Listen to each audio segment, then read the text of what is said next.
Good morning and welcome to this New Hampshire Business Review, New Hampshire Magazine advertiser webinar, Connecting Employers to Learners, how work as learning is providing a win-win for students and New Hampshire employers.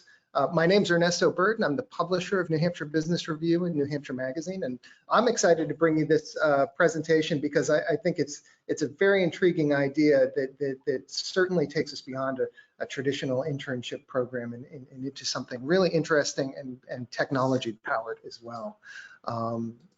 Today's panel, we have Nicole Levesque, the Work-Based Learning Coordinator for the Bureau of Career Development with the state of New Hampshire. Lester Fair, who we're presuming is going to be on this call, but who is having some difficulty getting in a place where he can connect with us. So we're crossing our fingers, but he is an entrepreneur and investor and business owner who has in fact used this program. And so we're hoping to be able to hear from him. And then Colton Briggs, who's a work-based learning consultant with the technology company Away2. And Away2 is in fact our sponsor today, so we're grateful to them for enabling us to present this. From here, I want to go straight to bring up Colton to talk about work-based learning from a technology perspective. And I'm going to make Colton the presenter here as well, so that he can share his slides. Colton, come on up. Welcome. Well, thank you. Thank you, everybody, for coming today. I'm going to try to share my screen real quick.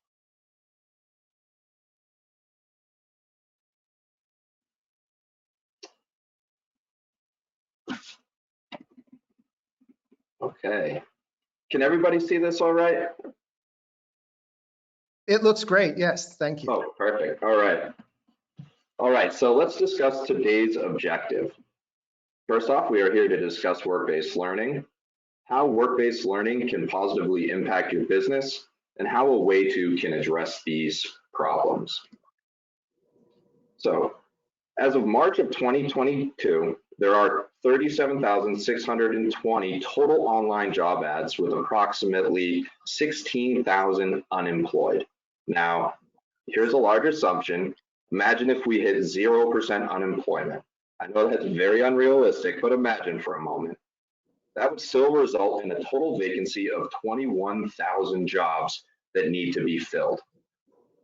This fact alone is where I hear a lot of frustration from employers. Many employers have reported that there is no one out there. No one wants to work. This is due to the labor shortage New Hampshire is facing right now. Your feelings are valid. However, remain hopeful. We do have a few solutions for you. These numbers don't necessarily account for determining if it's the right help with the right experience either, which only makes the odds of filling your vacancies more challenging. Now, the New Hampshire Fiscal Policy Institute has projected that the overall workforce size will decrease by 11% by 2035. This means in 13 years, 1 out of 10 employees you have may not be there. This is only if New Hampshire does not take action. The number of students enrolled in public schools in the past 20 years has also dropped 40,000 students as well. This negatively impacts our workforce, especially in relation to entry-level work. I'd like to note the graph in the first column that displays the participation rates of ages 16 to 19. Even the overall population of that demographic decreasing, you'll notice they are still under participating as well. This is important, and I'd like to take you or to discuss this a little later.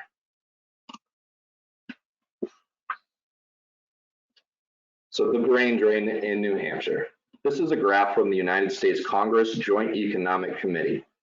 This map overviews the trends of states that have talent leaving versus talent staying. Americans are highly mobile people. We can travel to state relatively easily. Roughly a quarter to a third of adults in the United States have moved within the previous 5 years. While moving rates have declined in the US over the last few decades, they're still higher than nearly every other country in the world. However, mobility comes with a downside as an employer. It may lead to the brain drain from certain areas of the country as the highly educated and skilled leave places that offer lower returns for their skills and move to places that offer greater returns. New Hampshire has a gross brain drain of 19.4. This is a percentage gap of highly educated people who are leaving versus staying, which stand around 20%. So what does this mean? Our overall workforce is not only anticipated to shrink, but our talent is leaving disproportionately as well. So according to the Association for Talent Development, organizations spend an average of $1,252 per employee on training and development initiatives.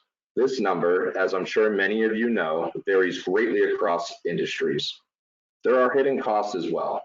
You have administrative costs, premature employee turnover costs, costs incurred due to low employee productivity, cost of supplies, travel costs, the time they take from their supervisors for onboarding as well.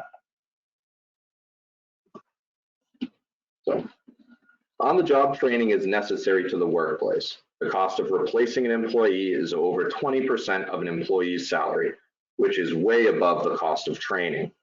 So it costs you more to replace that employee than it does to train them. There are direct and secondary costs associated with replacing an employee. Direct costs, separation costs such as exit interviews, severance pay, and higher unemployment taxes. The cost to temporarily cover an employee's duties such as overtime for the other staff or temporary staffing. Replacement costs such as advertising, search and agency fees, screening applicants, including physicals or drug testing, interviewing and selecting candidates, background verification, employment testing, hiring bonuses, and applicant travel and relocation costs in some cases. Training costs such as orientation, classroom training, certification, on-the-job training, uniforms, and informational literature. Those are just the direct costs. Now you have a few secondary costs as well. Lost productivity from the departing employee who may spend their last days on the job writing exit memos, or reduced morale. Lost productivity due to the need to hire temporary employees, coping with a vacancy or giving additional work to other employees. That typically tends to burn out the other staff as well. Costs incurred as the new employee learns his or new job, including reduced quality, errors, and waste, reduced morale, and lost clients and lost institutional knowledge. As you can tell, there are many costs to replacing an employee. Costs that add up quickly and can burn out your remaining employees and affect your bottom line. Gallup suggests 87% of millennials look at their jobs as a development opportunity, making employee training imperative. Employees are putting a very high value on training and development. If you're not offering these opportunities, they may not be interested.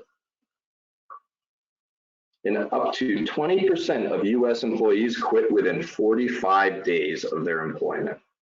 This employee turnover can only be reduced through proper employee training and onboarding. As mentioned before, this can be costly.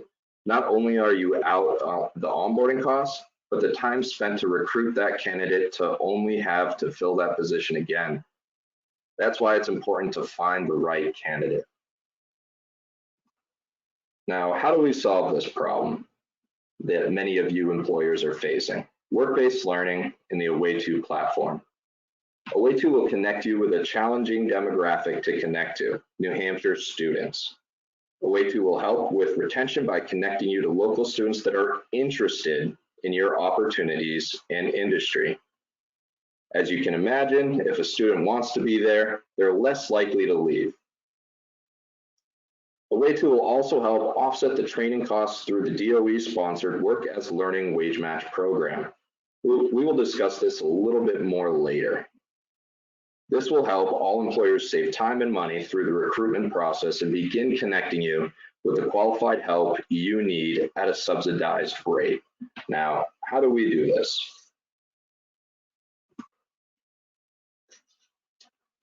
OA2 and the DOE have partnered together to address this very issue. Our partnership began with Senate Bill 276, or better known as the Drive to 65 Act. The Senate bill aims to have 65% of the student population achieve a post-secondary credential by 2025. Part of this process is for students to determine a career pathway. The OA2 platform has been designed to assist with this very mission. I'm going to try to play a video.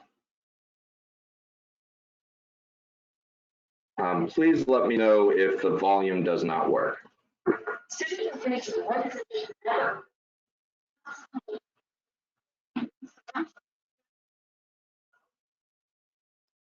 Doesn't seem to be working, Colton.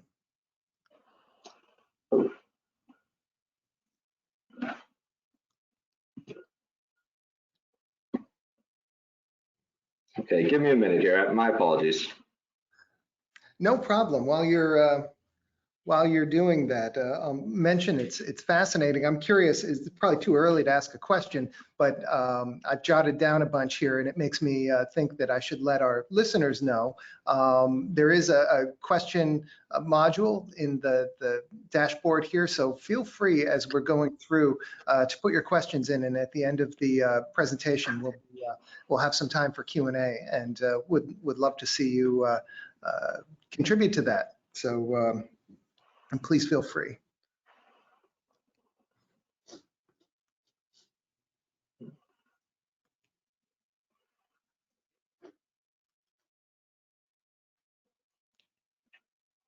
Okay.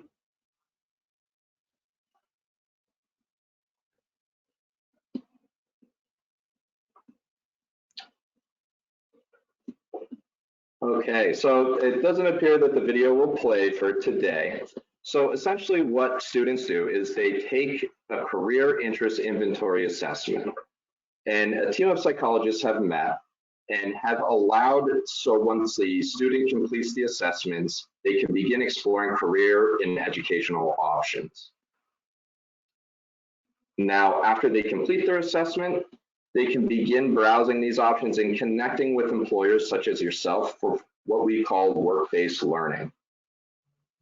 Now, we're also partnered with the DOE for an employer database with local employers and community partners such as yourself. Right now, we have roughly 355 live opportunities and 175 employers registered to the platform today. Employers participating in this employer database will have access to over 200 different schools and roughly 4,000 to 5,000 students engaging on the platform any given month. Now, before we move any further, let's take a moment to discuss what work-based learning is and how it can change your company's direction and assist with your employment needs.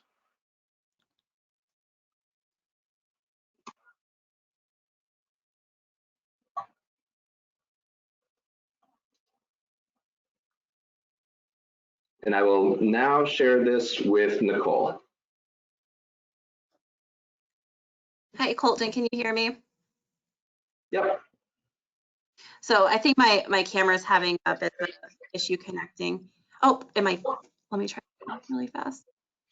There you go. Oh, great, I'm here. So can you actually go back one slide, Colton? One right there, perfect. Okay, so as Colton mentioned, OA2 and the state of New Hampshire's Bureau of Career Development work really closely together to connect education and industry for these work-based learning opportunities. My role with the state of New Hampshire is I'm the statewide work-based learning coordinator. So I work with our 29 career and technical education centers, and I also work with like extended learning opportunity coordinators, school counselors, really any school K through 12 that's interested in connecting students with career exploration and work-based learning activities. So today I'm going to tell you all from a state level what work-based learning is and what we're expecting when schools work with employers to set up. So work-based learning is a sustained and applied educational experience, which means that when we have a student working with an employer, for it to be an internship or a true work-based learning experience, we would want to see the student with an employer or industry partner for an extended amount of time. There's no real definitive answer to what that is, but maybe like a few weeks or a semester, once a week over the semester, just something where they're being exposed to an industry partner multiple times. We're looking for work-based learning to prepare students for work by applying core competencies and enhancing employability skills through real-world application. And then what that means is that we want students to be able to take what they're learning in school and apply it to the work setting, whether they're in a career and technical education program, or even if they're taking a math class and they want to see, what that looks like in the real world. So, the age-old question, why are we doing this? Well, because when you go to work, you might have to apply this in the workplace. So we want to expand students' knowledge and exposure to career pathways. So that's just how that sounds. We want students to be able to explore their interest and to really dive into it hands-on and see what it's about. We want them to be in real-world work environments. Now that can be in the community, but employers can also come into, for instance, the career and technical education centers and have them do projects in those environments that are overseen by you, the employer. And it can be credit bearing, meaning that some students, they're doing work-based learning not just for experience and not just for maybe to be paid, but also to get some credit for their diploma. So these experiences can include, but are not limited to, things like internships, work placement, like summer jobs, or through mechanisms such as extended learning opportunity, which is basically when a student works with an educator to set up a class designed for them. And it might be that they're working with an employer to do an internship, and then they're working with their extended learning coordinator to figure out how they're going to earn elective credit. Learn Everywhere, which is another state program that I'm not going to get into today, or apprenticeship, which is also a great opportunity for students. Next slide, Colton. So work-based learning provides learners with an experience in a real-world work environment. It is basically what we just talked about. So there are some things that only you can learn by doing. Next slide, please. So just to give you some context and to provide a little bit of an example of what work-based learning could look like, we have a couple of examples. One could be that a student's in a career and technical ed auto tech program working with local auto dealership in their service department. They might go in for a few hours each week, work under the supervision of an employee to change oil, rotate tires, and do diagnostic work on mechanical issues.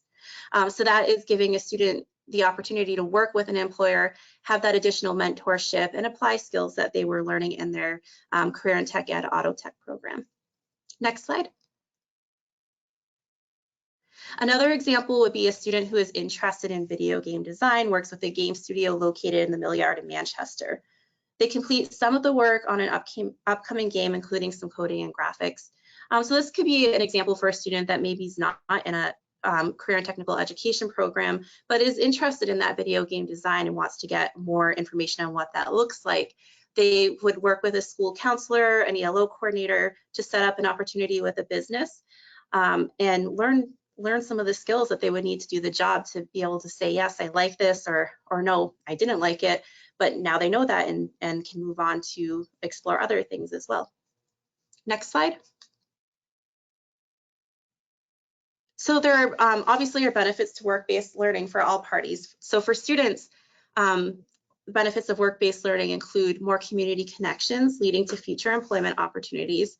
So students have the advantage of being connected to industry while they're in high school, building their social capital, and being able to use those networking skills to maybe after they're in high school, or after they've left high school to get a job or continue on with an internship or program of study after high school, to go into an apprenticeship program, whatever they want to do.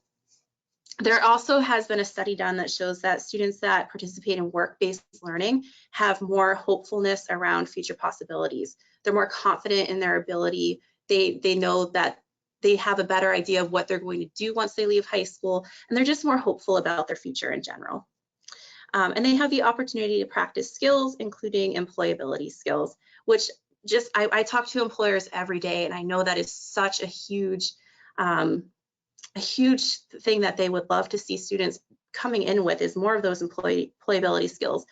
Being to work on time, not using their phone at work, knowing how to communicate professionally, all of that stuff is something that they can practice in these work-based learning opportunities.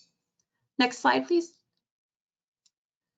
There are obviously, again, work-based benefits to work-based learning for industry. So some to go through: flexible and cost-effective training opportunities that are aligned to business needs and labor market demand. Streamline access to a pool of new and highly skilled potential employees.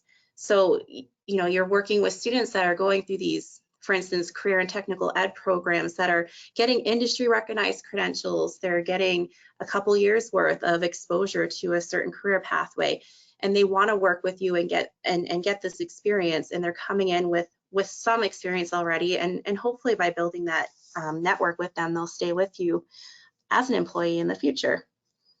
Students will be immersed in authentic and simulated work environments and obtain the skills and knowledge necessary to deeply understand aspects of an industry through collaborating with industry employers. It's a great opportunity for industry to really mentor these students and say, this is what we do here, these are the different jobs, and really show a student what your line of work is about. There are certain benefits as well, monetary ones. There is a tax benefit for businesses working with CTE centers, so up to 100% for industry partners donating to public schools. Donations include physical property, money, and time when in relation to a specific CTE center. Donations are up to 100% of the value for donated money and equipment, and 50% for salary deductions. And again, we're going to go into this program a little bit more later in this webinar, but also Work is Learning, which is a really wonderful wage match program in which we're offering to employers 50% of student wages paid be reimbursed up to $15 an hour with a maximum reimbursement of $3,600. Next slide, please. Oh, sorry. And then the benefit of work-based learning to educators. You know, this is a great tool for educators as well, as they're able to assess student learning while the experience is led by an employer, either in the classroom or in the community. They have a deeper connection to the community and more knowledge around employers and careers available locally. They're able to gain a fresh perspective on how what is taught in the classroom can be applied in the real world and give new ideas on how to instruct and assess. And then learning from employers to bring more authentic experiences to the classroom. So kind of goes with that whole title of this webinar, is that it's a win-win-win experience for all. Thank you. Next, Colton. And I don't know if Lester has joined us. Colton, let me know if you need me to yes, so Lester reached out. He won't be able to join us today. So I'd like to pass it back to you, Nicole. Okay, so I am the work-based learning coordinator for the state, but we also decided in our office that we wanted to provide a work-based learning experience to a student as well, just to, you know, obviously show that yes, we're invested in this and we really do believe in work-based learning. So this year, September through June, we had a student from Concord Regional Tech Center, which is the Career and Tech Education Center in Concord, join us as our social media intern. And it was really invaluable to have her here. She was able to help us do some research around how to start a really great social media campaign, how to get our account set up, how to do everything that we really haven't had time to really sink our teeth into around social media. But at the same time, she was working with her school to earn credit, an elective credit. So she was able to glean information from this internship to talk about career readiness, what she learned about being in a professional setting, things that she was surprised by, things that she wasn't surprised by, and really just talk about what skills that she's gained throughout the months that she was here. And what I found interesting is seeing how she came in on her first day to her internship and was very unsure, didn't really know where she was supposed to go. I actually met her outside because she was so nervous to come in and work. And then throughout the year, just watching that confidence build and seeing her really come into her own and advocate and really become a part of our team. And, you know, it was again, a great experience for her, not really in her wheelhouse. She ended up deciding to go into computer programming instead and is off to Champlain College in the fall to join that program. But really it was a great opportunity for myself and for her just to kind of see how great work-based learning is and how beneficial it can be to not just the employer, but to the student and also to her whole education team. So yes, Colton, did you want me to expand on that at all? I'm not really sure what else Lester was going to be talking about. No, that should just about cover it. I think we are ready to actually move into our work as learning wage match program. Okay. So this is another big initiative that we partnered with the DOE for. It is our work as learning wage match program. So we got a relatively large grant from the DOE of about $2.5 million. And what we want to use that money for is to subsidize student learning, as Nicole was mentioning before. What this will do is we will match up to 50% of the student compensation you offer a student learner. So what does that really look like? If you bring on a student for $15 an hour, we'll write you a check for $7.50 per hour that student works.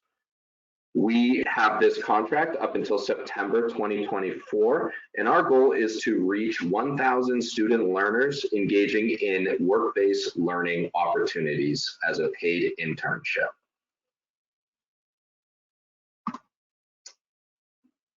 So there are a few guidelines for participation. First, you must be an eligible student. So the way the contract was written is it's very, very inclusive, and purposely so. Any New Hampshire resident student eligible to attend a public school or New Hampshire State, this includes students who may be participating in educational programs, public charter schools, non-public schools, or even home education programs. Now, how do you become a qualified employer to be able to be eligible for the work-based learning wage match program? You need to simply be in good standing with the New Hampshire Secretary of State. That is it. So if you are legally operating business in the state of New Hampshire, you can qualify for this program. Now, an approved employment opportunity is a student placement with a qualified employer that has been approved by the New Hampshire Department of Labor as required, including hazardous occupations where needed. I know that can sound scary, but it's a very simple and quick process. Now, moving into the employer selection process and the onboarding process as well. Step one is to engage in employer research. So what Away2 will do is we'll perform online research to consider potential employers. A lot of this is done through the Better Business Bureau and other community reviewed resources as well, like Glassdoor, LinkedIn, and simple Google searches. What we'll do is a pre-screening interview. I will sit down with you, I'll demonstrate the platform, and we'll discuss the different ways work-based learning opportunities can benefit you as an employer. And at that stage, what we'll do is we'll create you an Away2 account so you can begin posting those opportunities. So after the pre-screening interview, we'll do the DOS approval. So I will confirm that you are eligible for the program with the New Hampshire Department of State. And then if necessary, we'll get you the Department of Labor approval as well. And for any occupations or industries that have hazardous occupations, what we can do with that is we'll set you up with what we call a cooperative agreement. So once a student has an academic goal that is inherent in their learning outcomes, the Department of Labor can provide you with a hazardous occupations waiver. So you will be able to bring on students as young as 16. We will conduct. Colton, can I add to that? Oh, please do. So with the Department of Labor approval for co-ops, the other part of that is that students have to be in an approved educational program that's been approved through the DOL. So just as an example, those students that could get hazardous occupations occupations waived would be those that are in like career and technical education programs, like doing building trades or anything like that. Excellent, thank you. And then we can conduct a site visit if necessary. And then once you have been approved by the DOL and Department of State, you are now a verified employer, and you will get your Away To account so you can begin posting your opportunities and connect with students to help create and address your workforce needs. Now the school coordination. Away To, we do coordinate with the local and sending schools and notifies them of the opportunities that you do post. So as soon as you have an approved opportunity and you would like to begin connecting with students in your area, we notify the counselors so they can kind of help vet and find the right candidates for your opportunity. Now, what is your role in all of this? First, you need to pass the screening process. We will screen the employers and help determine potential opportunities. Secondly, you need to consider work-based learning and the implications it will bring for bringing on a student learner and determine if that is right for your facility. Thirdly, you'll need to manage your account. We will guide you through that process and perform an onboarding process with you so that you further understand the posting process. And school and community engagement, this is an excellent opportunity to increase your community visibility within your respective communities and be able to really bridge that gap between industry and learners. And this is important. That way you're getting the qualified help you need in creating that workforce pipeline that will help address some of your employment needs. And now lastly, the reimbursement process. It is very simple. All you need to do is submit a pay stub of your student learner's pay stub directly to me at colton@awayto.co. And now here are some frequently asked questions in regards to the reimbursement in the Work is Learning wage match program. When do I receive my reimbursement? After submitting your pay stub, it takes anywhere from 1 to 2 weeks to receive your reimbursement. When do I submit my reimbursement? Honestly, it is completely up to your discretion and at your convenience. I have some employers that will submit it every week, and then I have others that will submit it once a month or even at the end of the student learners program. Whenever you do it, you will be eligible and you will receive full repayment or reimbursement.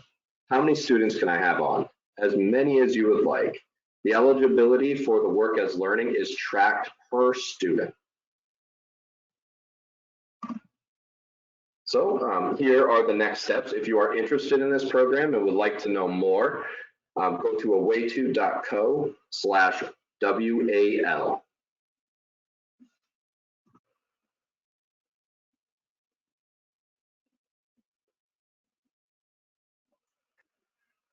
And now I would like to turn it back over to Ernesto for our Q&A.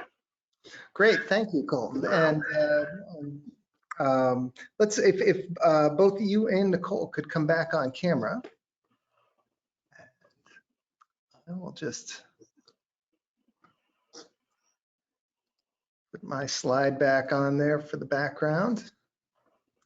Hopefully everybody can see that now. Well, great, this is fascinating. And I have questions, and our audience also had some questions. And so I'm actually going to start with the questions that have, some of the questions that have come in from the audience. One was, can a public sector be involved with this as an employer? Example, a city or a town? Yes. Is there Short any, answer, yes, you can. is there any difference in how they get involved?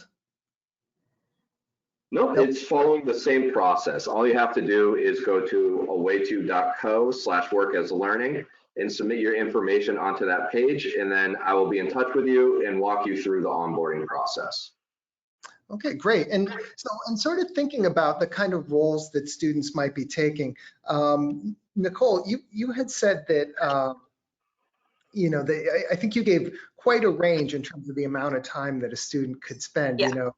But what are you seeing sort of on the top end? You know, I know I have high school students in my household, and I know that the amount of time they might spend at working at an after school or before school job is considerably different, even amongst the two of them. But Yeah. I think you're going to see that it varies student to student and what their schedule looks like. Most schools, when they're going to reach out to work with you, are going to be likely looking for that semester-long internship, just because it kind of aligns with that, the scheduling needs a little bit more. A lot of times they're looking for summer internships as well. And it could vary from a few hours a week to maybe more than a few hours a week. Again, it's really going to depend on the individual student, what their schedule looks like, and what their availability is to work. I hope that is a good answer for you. yeah, it does. A related question to that is, Yeah. as I was doing a little bit of reading about this topic, and it really is a hot topic, I think, not just in New Hampshire, but across the country. It seems like a number of different states are trying to develop work-based learning programs. And one of the things that came up is that, you know, looking at what students are really valuing right now, one of the things that I read suggested that they're all very much valuing in-person experiences. And I was curious what you're seeing in this programming. You know, just coming out of 2 years of working remotely or partially remotely, are many of these experiences in-person experiences? Are people comfortable with that? Is that what they're looking for now, or some combination? Yeah, so that's a great question. Obviously, you know, back when the pandemic started in 2020, work-based learning was kind of stalled, if you will. We tried to figure out how can you implement work-based learning in a virtual way. So we have, you know, been able to work with employers virtually, but as we get, I always hesitate to say out of the pandemic, but as we, you know, get more and more opportunities to go back out and be in person, that's definitely what we're looking for, those in-person, hands-on experiences that are in a really, you know, either in a real work environment or even an employer coming into the school to work with students. So yes, that is definitely, from what I see, more valued and more common right now. Well, and that leads us nicely into another question from the audience, which was, would a student be able to work in a childcare setting? Yes. Yep. Actually, kind of funny, I just came off of a meeting with an employer I'm working with to set up a childcare internship. And there are, you know, some things to consider is, you know, is the age gap between the students that are watching a good age gap so that it makes sense to be working in that setting. They're going to have some kind of supervisor watching over them with any internship. Typically, a student will go in, there will be a work site mentor identified, and they'll work closely with that mentor to learn different skills. Whatever background checks need to be done in that childcare setting, and if it applies to the student, would also need to be done as well. Okay, and what is that typically? Is that like the same kind of background check It's going to volunteer depend. programs have to go through and that sort of thing? Yeah, from what I understand, and I don't know all the ins and outs. I'm honestly learning this from the daycare centers right now. But if you're under 18, you wouldn't have to do fingerprinting and stuff like that. But if you're a student over 18, it might look like a state background check, social security check, and fingerprinting. And I know I'm missing one, but there was another component to that as well. Okay. Another question that came in is, how can higher education be involved? I guess our one way to interpret that question, and feel free, questioner, to clarify if I get this wrong. I'm wondering if that implies, can colleges also participate in the program to move their college students into work-based learning? Yeah, so this specific program, and Colton, you can jump in too. I'm sorry to monopolize the questions, but it is really geared towards high school students. So work is learning, we're really looking specifically to target high school students. That said, I am doing some exploration into what would count as a student earning credit, because like CCS&H, there are opportunities for students to participate in Running Start courses and early college. So could we potentially set up an internship with one of those programs? Maybe, and I'm exploring that a little bit further. Yeah, and so the Away To platform, this is independent of the Work as Learning Wage Match program. We do have partnerships with local and community colleges, and we do offer a job board specifically for Granite State. So you can post opportunities that are more geared towards the college level student as well on the platform. Following up on that, Colton, are those kind of opportunities that somebody can post on the Away To platform? Are they paid internships? Can they be unpaid internships? Can they be for credit only? What are sort of the parameters there? Yep, so they can be all of the above. They can be paid, unpaid, paid work experience. They can be informational interviews, workplace tours, any DOL approved work-based learning activity. Maybe this feels like a good moment to maybe talk a little bit more about the Away To platform itself, like from a technology perspective, because it seems like there must be something fairly sophisticated going on underneath it if it's helping to match students based on answers they're giving to questions with certain employer opportunities. And there must be a good amount of data that the employer puts in, and then some sort of matching that goes on underneath that. Can you talk a little bit about sort of what the student answers, what the employer develops as a profile, and how the software matches them up? Yeah, of course. So what students do is they take the career interest inventory assessment, which is done through 6 different categories. After they complete that assessment, a team of psychologists, much smarter than myself, have determined that when you answer a certain amount of questions, it will match you with potential career or educational options. So what a student can do is favorite that as their career or educational path, and then they can click on the Find Opportunities, which is essentially the employer database, and through the filter feature, they can begin browsing those opportunities. So that's the student side. Now the employer side, all they have to do is put in the job description, tag the industry and the opportunity type, start date, and any other additional requirements for that job, which in some situations relating to the child care might be the background checks, or it could be drug screening, or must have a driver's license, any other types of additional requirements that are important for that position. And once the employer fills all of that out, they post the opportunity, and then they wait for a student to apply to the opportunity. So we do have an in-platform notification system. So once a student displays interest in the opportunity, it will notify the student, the educator, and the employer that the student is interested in that specific opportunity. So it doesn't sound like the employer has to fill out like a full psychological profile of what that job is like. Is that because all of that data has already sort of been created and it sort of is applied to the employer's job based on industry and job title and that sort of thing? Yeah, so for most of, to some extent. So we do want to give the student like freedom. So after they complete their assessments, what if they realize like, hey, the assessment said I should be a nurse, and then they're like, well, I don't like blood, so that's going to be a big problem. So they can have the freedom to begin browsing other opportunities through the filter process. So it's very student driven. We give them the wheel so that they can drive down their own path. And so kind of cool in the platform, Ernesto, there's Away To's done a lot of legwork to come up with the different career pathways, and they can click on, like say they want to be an LNA, they can click on LNA, and there's a ton of information about what that job really involves and the educational component that they would have to go through to get their LNA license and kind of what that pathway will look like as well. So that's where employers don't necessarily need to give a whole bunch of information about each job as far as like what you said, the psychological background and everything. It's already built into the Away To platform.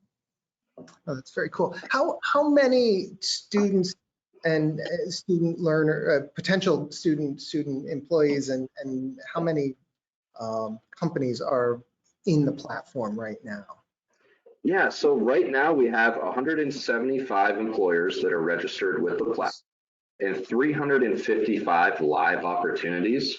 And that's just on the employer side of the platform. Now for the students, we are in about over 200 different schools, and we do have those partnerships with local and community colleges as well.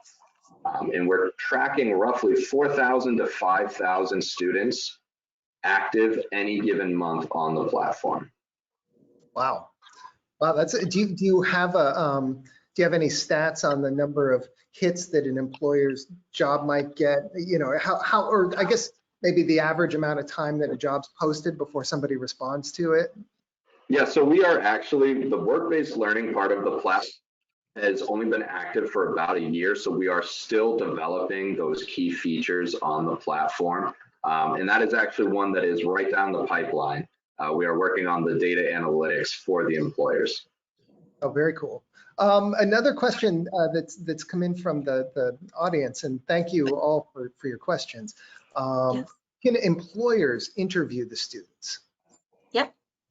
So how does that work? Maybe expand on that a little bit. So once you're matched, obviously, I guess maybe what that question implies to me is, like, if I'm matched with somebody and it's not a fit, am I stuck with them? Or are they stuck with me? It would be the better way to put it. But so what happens next after a match? Yeah, that and you can jump in, but that is definitely an employer decision. They don't have to take anyone that they feel like isn't a good fit. So they can choose to interview, they can choose to do whatever they want to screen the student that they're taking in for an internship. And if they're not a match, they don't have to take them. And what I like to do, I like to encourage employers to engage in all the different types of work-based learning opportunities, because they're great to be able to vet students and determine the level of commitment, you know, match the student with where they are at for a level of commitment. So if you offer a job shadow for 2 days, you might get a better understanding if that student's going to be a good fit. You can also offer the informational interview as well. You can set that up virtually, and you can sit down and kind of do like an educational seminar for the students so that they can determine if that's the right fit for them as well. Yeah, that's worked really well with students I've worked with before, where you start by doing like that industry tour. So maybe have them come in and tour your facility, do, like Colton said, a couple days of job shadowing, and then see at that point if you want to move forward with an internship opportunity for that student. Yeah. And that's been especially effective for types of industries that are very hands-on. Yes.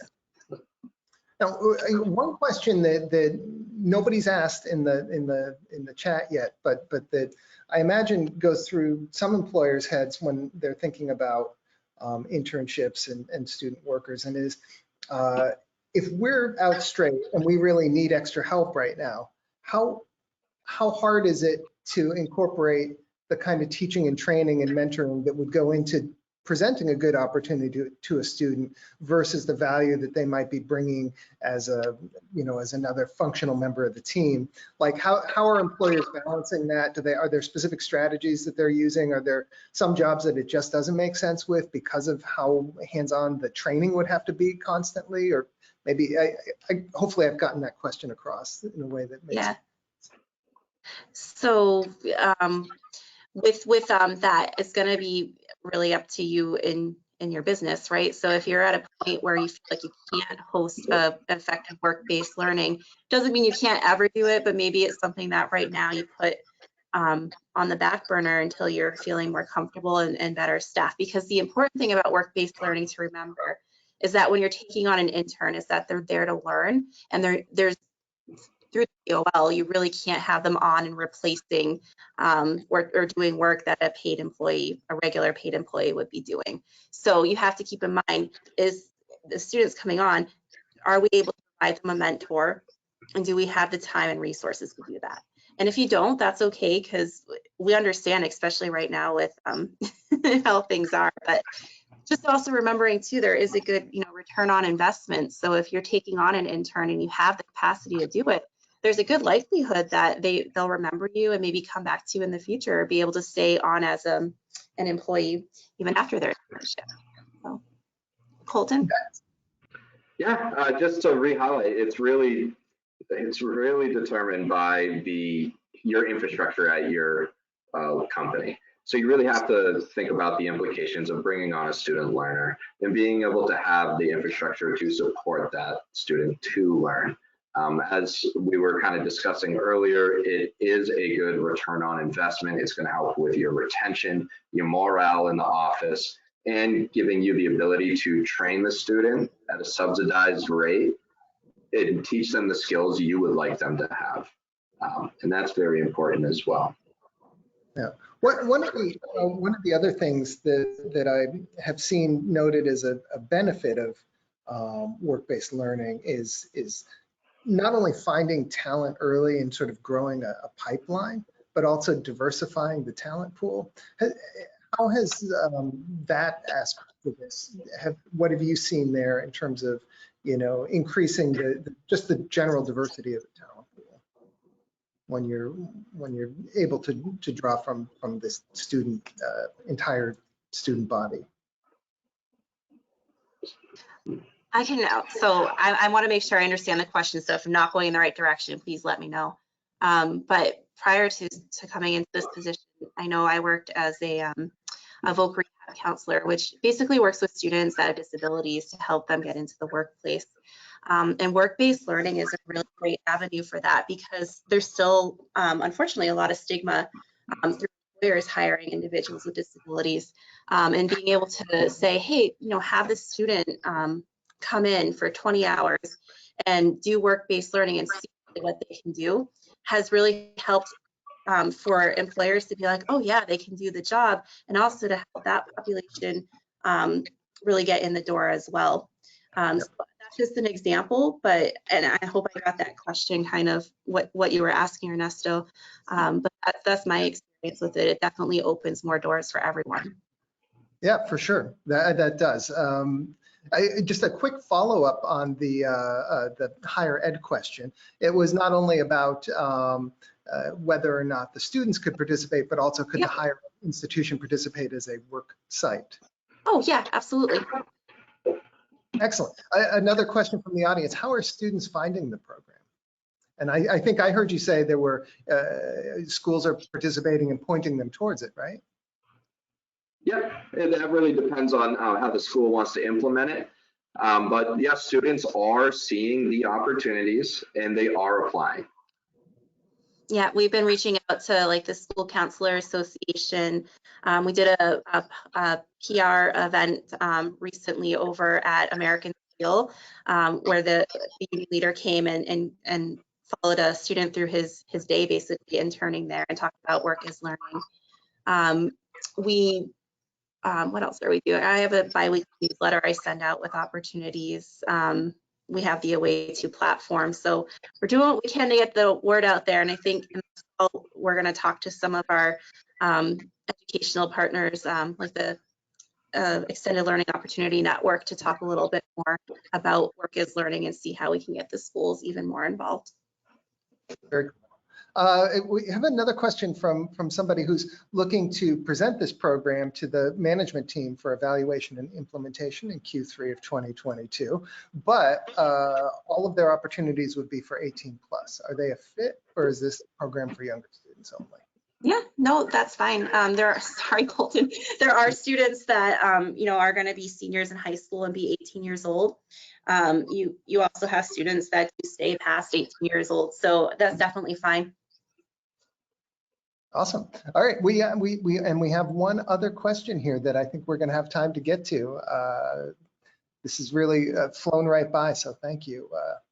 Can you provide a detailed example of how an employer connects with the school and student to identify how credits/competencies align with the work experience and how that connects with the work as learning reimbursement? Is the school program developed and approved prior to the work starting? Mm-hmm. Yeah, I'm gonna let you start, Colton. Go ahead.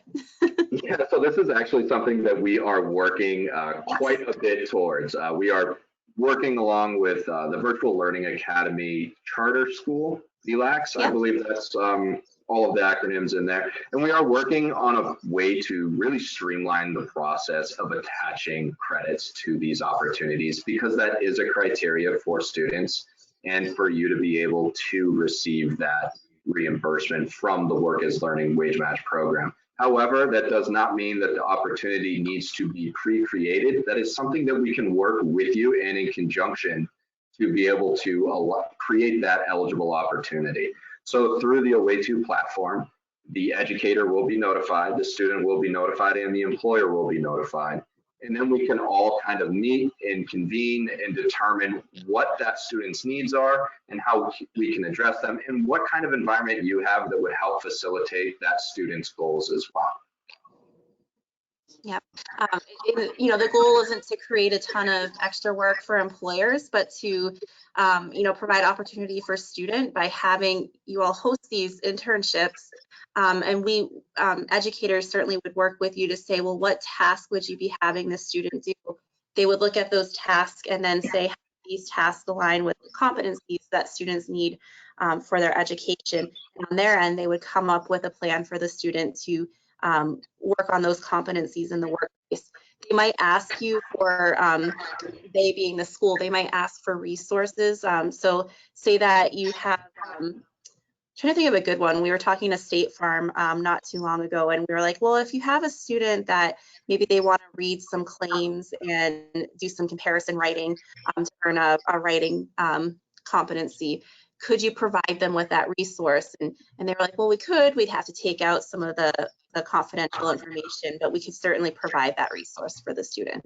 So, you know, there are ways that the school might say, hey, could you help us with this? But again, we don't want it to be a ton of extra work for you as far as worrying about the educational component, because there will be a teacher involved to make sure that part's being met. Fantastic. Well, thank you very much. That brings us just about to the top of the hour. So I do want to thank Nicole Levesque, Bureau of Career Development, and Colton Briggs, Learning Consultant at Away To. We're sorry that Lester wasn't able to join us, but you two more than filled the breach there. And I think it was a great conversation. I enjoyed it, and you know, we appreciate all of the great questions from the audience. So thank you also. A little bit of closing up business. I did have one other question that came up during the Q&A session, and that just was, can I get a copy of the presentation? So I'll ask that more generally. If you're able to share the presentation, Colton, our team can send that out to the attendees after the fact. I also should mention that the whole presentation was recorded today, and it's available on our website and nhbr.com. And people who attended will get an email with a link to that presentation. If you want to share that with your team or colleagues or other people you think would benefit from it, feel free to just forward that along as well, and they'll be able to see the whole thing. So on that note, once again, Nicole, Colton, great to talk to you this morning.